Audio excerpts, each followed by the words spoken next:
and welcome back to another episode of Hearing Voices, the voices from the Mausoleum corner of the Zervish channel.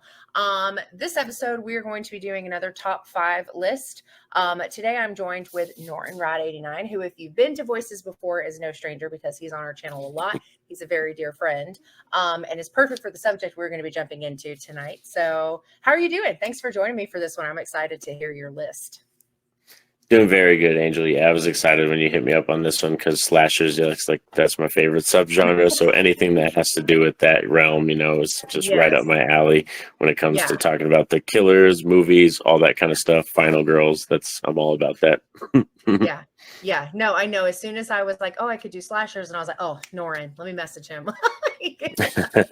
Nice. So this is technically your first time on the Zervish channel. You've been on Voices a whole bunch. So I wanted to give, just reintroduce yourself and tell people a little bit about what you do on your channel.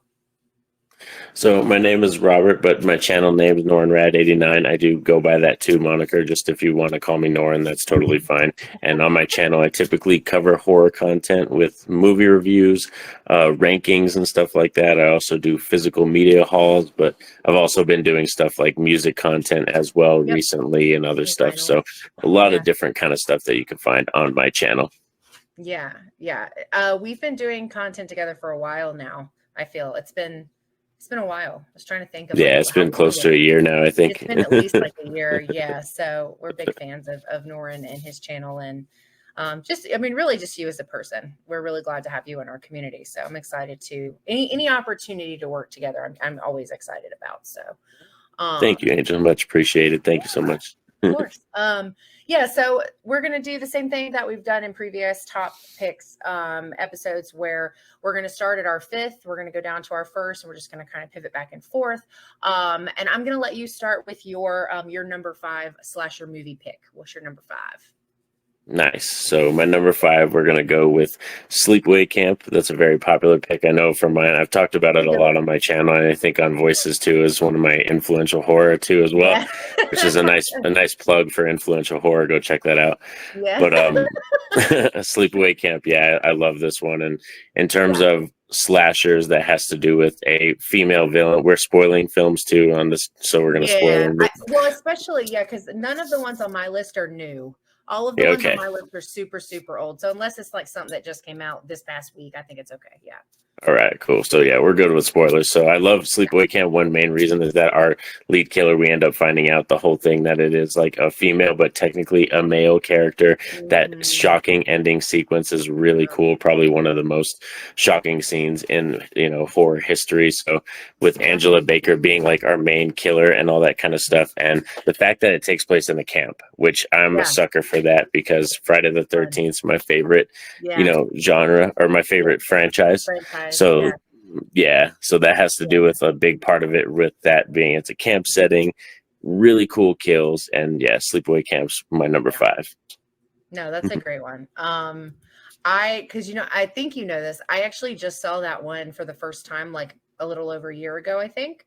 So I think right before we started interacting was when I'd seen it for the first time. So my number 1 is the 1981 original My Bloody Valentine. I'm not one of those like big 80s horror junkies. Like, I know a lot of people really love 80s horror, and I obviously respect it because it's the building blocks of like stuff that we have now. But when I think about slasher movies, and I think about ones that I just really, really love that I'm happy to revisit literally anytime, My Bloody Valentine is an easy one. I think it's got some super fun kills. The storyline is fine. I think the acting is pretty good, but I remember watching it for the first time and being surprised at just kind of how tense some of the moments felt, because I think not all slashers are created equal, right? Like, there are some that are better at that than others. And I've always, like, whenever I go back to it, I'm always anticipating the moments that I know are coming. And it's just one of my favorite movies to revisit. It's a holiday movie, so it's like, all of those can be really fun. But so my number 5 is My Bloody Valentine, the one from 1981. Didn't hate the remake, but the original is just where it's at for me. I just thought they did such a good job with it. Nice pick. Yeah, no, that's what Harry Warden. That's a good, the minor, so iconic side, killer. So that scene in the original where it's like that old guy is like walking, and there's like the the miner suit like hanging up, and it's like this fake out moment, but then he like comes through, and oh, that moment is, it's one of my like favorite slasher moments of all time. It's so good. So Nice. yeah, I love that movie. What you got for your number 4? So number 4, we're going to come at you with Bob Clark's Black Christmas. This one we're coming in at number 4, which is key because this is a holiday horror film, Christmas, but you could also watch this during the spooky Halloween time. It fits both eras. So I like I that whole agree with time that. where it fits both times of the year. And Yeah, with Black I agree. Christmas, I think this one, I love it because it is iconic to the subgenre. It really Yeah, did lay down the template and foundation for like a lot of other slashers after this. it When you really watch did. this film today, it still holds up. There's some themes that really land today still. And Mhm. the call Yeah. sequences are iconic. Like some of those Ooh, calls, like yeah. the lines that he has, Billy's character, those Billy. lines are Yeah. crazy. Yeah. Yeah. So I think Black Christmas deserves to be heralded as one of the greatest. Like, even if it's not your favorite, I think anybody can show and watch this and have appreciation for it because it is such an Yeah. iconic slasher film. Yeah. I totally agree. So Black Christmas is actually my number 1. Because Black That Christmas, on top of being like a great slasher pick and just a wonderful horror movie in general, it's just one of my all-time favorite movies. I think very highly of this. And you know this about me. I'm a very avid, like, yeah, let's reboot, let's remake, let's continue. Like, I'm Yeah. good with all of that. But like for years, I like refuse to watch any of the ones for Black Christmas because I just held it in such high regard. It's one of the most scariest movies I think I've ever seen. And it kind of just piggybacking off what you said, that it thematically it speaks very loudly to me, especially if you were to rewatch it today. And just I mean, you've got some of the best characters in this. And Yeah. I loved it so much. It's just my favorite. Like, I think one of my favorite characters is actually the house mother, and I'm drawing a blank on her name, but she's so Looney Tunes. Like, she's like, because Black Yep. Christmas is almost a horror comedy. Like, it has these comedic elements to it that are kind of satire, like kind of peppered throughout. And so there's Yep. just these moments where you're just like, this lady's nuts, but she's so funny to me. Like, I just really liked her character. But yeah, I love Black Christmas. It's one of my favorite movies of all time. And it's just I didn't watch the remakes until literally like 2 years ago. Host that. Yeah, Yeah. like I kind of like the first remake they did. I can have some fun with it because the cast, like the girl cast, is really good. But then the second remake that they did, I was like not on board with at all. I watched it like once, and that was it. Yeah, I think the biggest thing for me with the second remake, I do think it's the worst of the two. And I hated both of them. So, but I do think that the second one is worse. The problem I have is like I don't mind when horror has a message. In fact, I love like statement horror when it's done Yeah, correctly. But God, in that second remake, they are beating you over the head with it. And it's like you almost forget that anything else is going on other than the kind of the theme of the movie, which does carry over from the original. But it was like so over the top and so just like I don't know, I just didn't, it was too much for me. And I hate it because Imogen, the girl that plays the main blonde, I really yeah. like her. I think she's a fantastic actress. She was in the Fright Night remake, and what is the other thing I love her, she's in something else that I really loved. But I was like, oh, maybe this one will be good, and it was not. I really just got so frustrated with it. And the only reason I watch them, full disclosure, is because I do remakes and continuations on voices. That's the only reason. And my co-host for that was like, Angel, you can't not do Christmas remakes when there's 2 Black Christmases. And I was like, fine. And I finally watched. Bit the bullet. You're like finally. Yeah.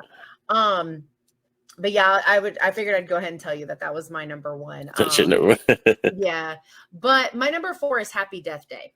Nice. I those are just like kind of like turn your brain off fun slashers. I don't have a ton to say about it. I just think it's really fun. And it's a fun little take on Groundhog Day. Like, I just really like the premise. I think Tree is a great final girl, if you want to call her that, or just a strong female lead. I think She's a she's great great. final girl, yeah. Yeah, she's great. And but Happy Death Day was one I put off because you know this about me as well. I'm not super into horror comedies or things that are meant to be more lighthearted. I like really dark, gritty stuff.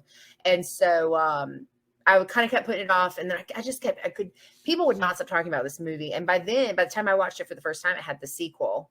And I was like, okay, let me just try it. It was like streaming. And then I was obsessed with it. I loved it so much. It was such a fun movie. Yeah, so that's my number 4. That was the one I wanted to talk about because I like that one. Nice. What you got for your number 3?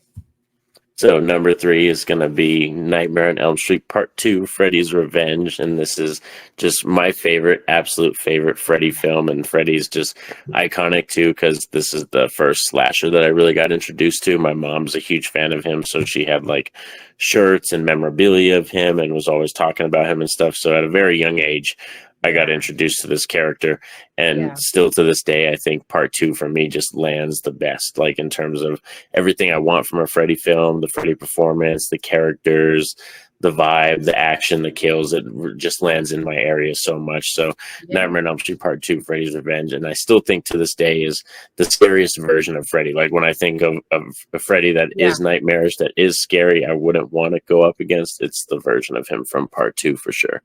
Yeah, he's more like malicious, I feel. Because in 1, you know, it's like, it's mostly getting to know the characters, and Freddy's there, right? But he's kind of in the shadows for a while. Whereas 2, you get a lot more visibility to him and what he looks like and what he does. And yeah, 2 is super good. And I'm not even a super big fan of that franchise, but I do really like that one. Freddy's really good. Yeah, and I like it because it's like like a possession film kind of. He's trying to take over Jesse's body, so it's really cool in that aspect. Mm-hmm. Yeah, no, I totally agree. I love that one too. So was that one was on your influential too, wasn't it? Yeah, those 2. Yeah, 2 of them were. That's kind of funny. It's a redo of influential. But that's just because it's your subgenre, which is why you were the perfect person to do this episode with. Yeah, so this is, I mean, I'm sure you knew this one was on here, but so my number 3 is Scream. Nice. I'm a massive Scream fan. Interestingly enough, I really loved 5, didn't care for 6, but the original Scream for me is just where it's at. It's one of the best slasher movies in, I guess post 80s, right? So it's just one of my favorites. Like I can rewatch that on any occasion and eat it up and have a great time every single time that I'm watching it. And it's just Ghostface, I think, regardless of who he is in the movie, I think Ghostface is just very menacing because there's always that context of like, it's somebody and they have access to your life in ways that you may not think about. And I've always been like real horror like that. Like, because let's be honest, like Scream is not that far-fetched. Like there's elements of it, maybe, sure. But in general, people wanting to be, known for things, or people killing people for whatever their vendettas or reasons are, and wearing a mask to do so and breaking into someone's house. That's all very realistic. And so Scream is just, it's also one of the first franchises where, as I was growing up, I got introduced to them. I kind of got to grow into Scream. Whereas a lot of the other franchises I really like specifically like Poltergeist, for example, I wasn't, by the time I got to Poltergeist, all 3 movies were out. You know what I mean? So it's like, this you're one able to binge them, I got to really kind of grow up with it, sort of. And so it's always been, because Scream is influential horror for me. And I would be remiss if I didn't show my knitted. I have to show him every time it comes up. It's just mandatory. But I have a knitted Ghostface. Cute, so cute. And I'm obsessed with him. He's the cutest little thing ever. But yeah, no, big Scream fan. I love these movies. And it's something, as I've gotten older, my best friend and I, we don't get to do a lot anymore together because we're parents and we both have smaller children and we both have hobbies and lives and families. And so like, we just don't get to spend a lot of time like we used to. And so, but like the last 2 movies, 5 and 6, it's been like a priority. Like, we are going to go see this together. We're going to wear Ghostface shirts. We're going to have a good time, And so it's kind of become a thing that she and I do, is kind of like our thing is Scream, Well, she did the Scream Live with us on Voices when we did our Scream. That's Live. true. Yeah. Yeah, I remember that, yeah. Yeah, because she's not a big horror fan, but she can deal with slashes. She doesn't like the ghosty stuff. It's too scary for her. But she can watch any body horror. She does not have a weak stomach, and she can do anything slashery. So she loves the Scream series. But anyway, yeah. So and Saw. We go see Saw a lot together. But yeah, so Scream was my number 3. So I love that movie. Sweet. Awesome pick. Yeah. What's your number 2? So runner up to the top dog for me is going to be John Carpenter's Halloween. And this one, mainly because it's like just such a comfortable watch for me. It feels like fall time every time I watch it. It oozes that atmosphere, and it's just such a simple film, even though it might not be technically the best film like out there when it comes to slasher standards. It's just what John Carpenter did with the score, the Michael Myers character. Like, it's just a very simple watch. And then when you get to that third act, the Donald Pleasance performance, like, I just love so much about it that it's like I can put it on at any time of the day and watch it for real, kind of how you're talking about Scream. Like, I could be in the middle of the movie, the first 5 minutes, the last 5 minutes of the movie. It doesn't matter. I just kind of want to soak it in and I'll watch it, you know? Yeah. No, I totally agree with that. I do not like all of the Halloween movies, but the first one and this last trilogy are ones that I will probably revisit. Probably not ends as often, but like I know people get so mad about this. I loved Halloween Kills. I think Halloween Kills is such a stupid fun movie. I had a blast watching that. But the original Halloween is like a tradition. I always try to watch it on Halloween night. It's gotten a little harder now because you have to do the trick-or-treating stuff. And so it does get a little harder because we get home late and then we got to do routine. And then you're just like, ready for a nap. But yeah, so no, I love, Halloween is iconic, I think and to your point, it's really impressive with it being as simple as it is what they were able to do, because Michael is quite menacing, even in the first movie, like even without any of the others. I think he's pretty unsettling. Definitely. Definitely that character is something about like the mask, the way his portrayal is, the performance, like it's just it's like that stalking, like he's constantly watching you kind of feeling, you know what I mean? Even when like Tommy sees him outside the window, when he sees it and he's telling Lori like there's somebody across the street, I see him outside, like that scene, like it's just it's creepy. Yeah. And I love that they kind of tie in the premise of a boogeyman, right? Because that's what a boogeyman is. It's something that you can see in a distance. It's enough to make you uncomfortable. You don't feel safe, like even in places where you should feel safe. And Michael is iconic. I don't know if you've seen this around on Twitter. Is that seeing it on Twitter? There's this retro arcade game. I don't know if you've seen this. They just released the Michael Myers one. And so the game starts out, you like walk into an arcade, and then you go up to the arcade and you pick the game, because there's other options. Because there's the Evil Dead one too. But it's 16-bit, and you get to play as Michael, and you just go through and you just kill everybody. Like it's just like That's cool. I'm gonna have to cave and get it eventually, because it just looks like a lot of fun. But yeah, Michael is he's pretty menacing, and I love the Halloween movie. And to your point, they did such a great job of capturing the feeling of fall and Halloween, even though like, because I'm sure you know this about it, like all the leaves they were was that this movie where they had to like reuse all the leaves because where they were filming there was like nothing, like they had to make it look like fall, but they did a great job. I mean I think it's pretty convincing, all things considered. But there's a couple shots where you can tell they're in California, like some of the shots, if you pay attention to the trees, if you know the foliage and the way it looks in California, you can tell when you look at some of the trees. They're like, we gotta make it look like fall. They would like pick up the leaves from one scene and like move them, because that's all they had to work with for the scene. Yeah, that's a great one. My number 2 is your next. Nice. Yeah, Erin is one of my just like favorite final girls of all time. I love getting one that wasn't that didn't survive by dumb luck, one that really just true, definitely happened to be raised in a circumstance where she knew how to defend herself, and does she? Like, she's so great. But I love it. I love the simplicity of the white mask, and this just like this moment of like you're trapped in this house and they've got all these things, and there's somebody with with a, what am I drawing a crossbow? Like, there's all these things. And it was like, I watched it on a whim. Like, it was right before I started getting into social media, because before Voices, I really wasn't on social media like that. But I started seeing more about it. And then like a friend of mine recommended it. And I was like, oh yeah, I'll get to it. And then when I did, it was like almost immediately I rewatched it like the next day. I loved it so much. It's got insanely good kills. The cast is obnoxious, but fun. Erin is amazing. I absolutely love her character. I love the look of the mask again. Like, I really, really love this movie. That's awesome. Yeah, that was probably one of my favorite, most modern ones. Like when I watched it, yeah, You're Next, like the cast, it's just a fun, like, antics, you know what I mean? Because then when it goes off to, especially in the third act, like some of the family members, like the lines, the delivery, the stuff that happens, you're just like, it's funny to like a dark intent, like where it is.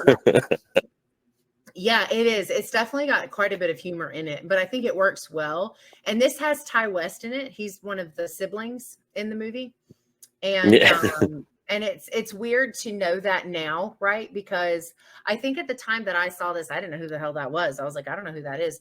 And really the only person I had seen in anything, I think before that, is of course Barbara, the mom, Barbara Barbara Crampton. Yeah. Crampton. Okay, thank you. I was going to butcher that for some reason.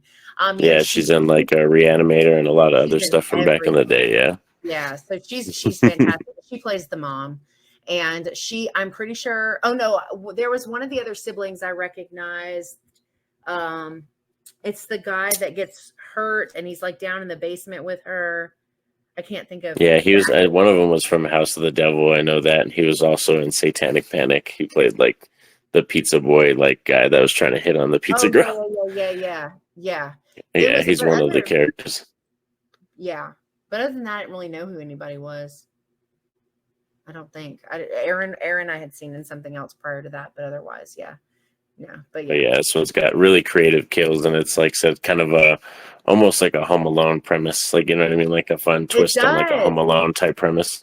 It does, like the traps when she's like setting up stuff, so if they come into the windows, there's like, it's so good. My favorite kill is the blender kill. That's my favorite one. Like, and I watched I don't know if you ever watched this on Shudder, but there was this show called, what was it called? To the Core or something like that, but it was a horror talk show. It was only one season. I have no idea why. Shudder needs to remedy that.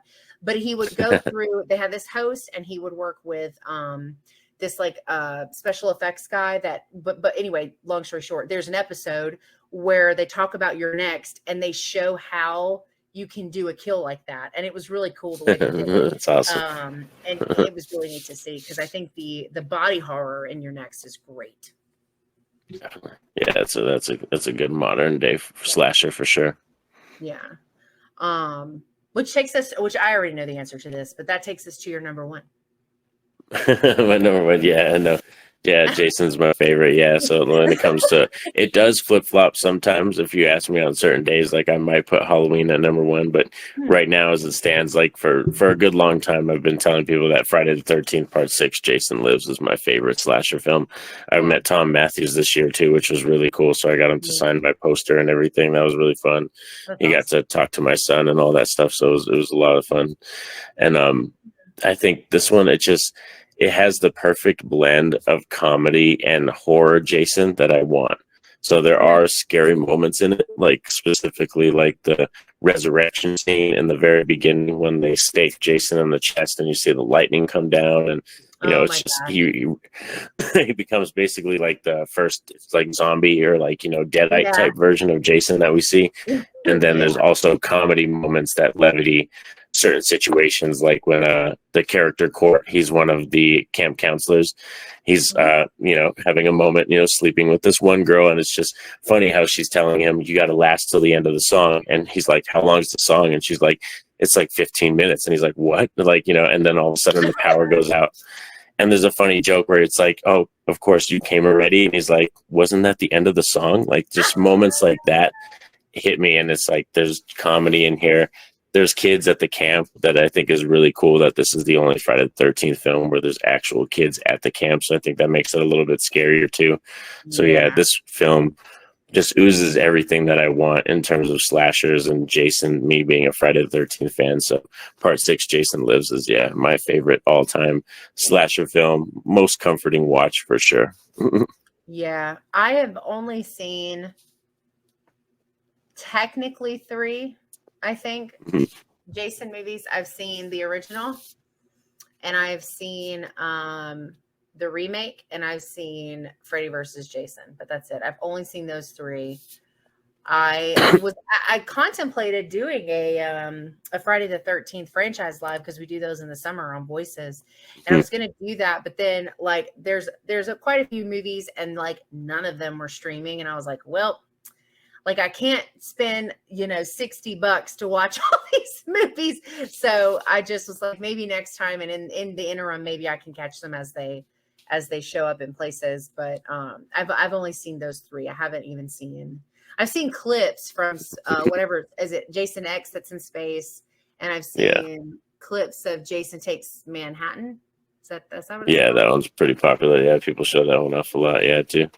Yeah, so I've seen the clips of those, but I've never actually like seen them all the way through. This is the franchise that most likely most often was the one that got me obsessed with horror. So like I would go to the video store and just rewatch them over and over, or like even when they cut the TV edited versions during Fear Fest. So yeah, Friday the 13th, like pretty much the franchise in general is just my like oozes like such a perfect style of horror for me, and that's why I always return to it. And maybe it's too because I never really got to camp. I never really went to camp. I wasn't a camp counselor. I never went as a kid or nothing. So maybe that's something too. Is like it's like I've never got to do that, so I always picture it. I'm like, it'd be like that. Yeah. I mean, I think that Jason's one of the, at least in my opinion, when you think of the group of them, right? Jason's always part of it. It's Jason, Michael, Freddy. I always think of them as kind of like just the OGs as far as those kind of stories go. Because I mean, they obviously those are not the first slashers. We know that, but they were really the ones that jump started kind of this like resurgence and just heavily influenced the stuff that we have now. And the slasher, pop culture wise, they were the first ones to break pop culture media heavily compared to other stuff. Compared to other stuff, yeah, exactly. Well, we already talked about my number 1. So my number 1, of course, was Black Christmas. But again, I love that movie. It's one of my favorite movies of all time. So it's always my number 1 on everything. I revisit it every holiday season. I honestly don't go back to it too often when it's not Christmas, but I think it's probably because there's just so much other shit to watch, right? Like how much stuff are we trying to catch up on right now in the horror genre? Like there's just too much of it. And it's a good problem to have. That's not a complaint, but it's hard to keep up with all of it. Like super hard. There's a lot, for real. Like even I've tried to recently. I was just like, there's so much now streaming. So like Immaculate and a bunch of other stuff that I'm able to catch up on because at the beginning of the year I was like, well, I'm not gonna get to the theaters to see all this stuff. No, I have to pick and choose my theater experiences, and they're usually, unless I just am have to make them work for content. I really don't prioritize many. Like Saw X. That wasn't the last one. What was the last one I went and saw? Scream and Saw were probably like the main ones you kind of have to be there for. Scream and Saw usually. Yeah, those are big screen experiences. Also, as you know, I'm such big fans of those franchise. Oh, Long Legs. I think Long Legs was the last thing I saw in theaters. Okay. But I'm glad. Yeah, we went to see Joker. That was the last movie we went to see. Yeah. Yeah, I think if I had waited to see Long Legs, I think the sound design is just better in theater. It's hard for me to imagine it having the same impact at home. So not that it's not still a good movie, but I'm glad that I made the effort to go see it in a theater because that's I think cool. a difference for the first time experience overall. And I just don't do that for myself very often. I mean, the other last movie I actually went and saw was Transformers 1, which is genuinely my movie of the year. I loved that movie, but That's it's fun. easier for me to go see stuff with, like the kids and versus like the stuff I want to go see. Like I can't take, Yeah. the 6, 11, and 12-year-old to go see Long Legs. So I just like, but anyway, but yeah, no, it's, yeah. And then the next thing I'm going to go see in theaters is Werewolves, which comes out December 6th. Nice. Is that right? December?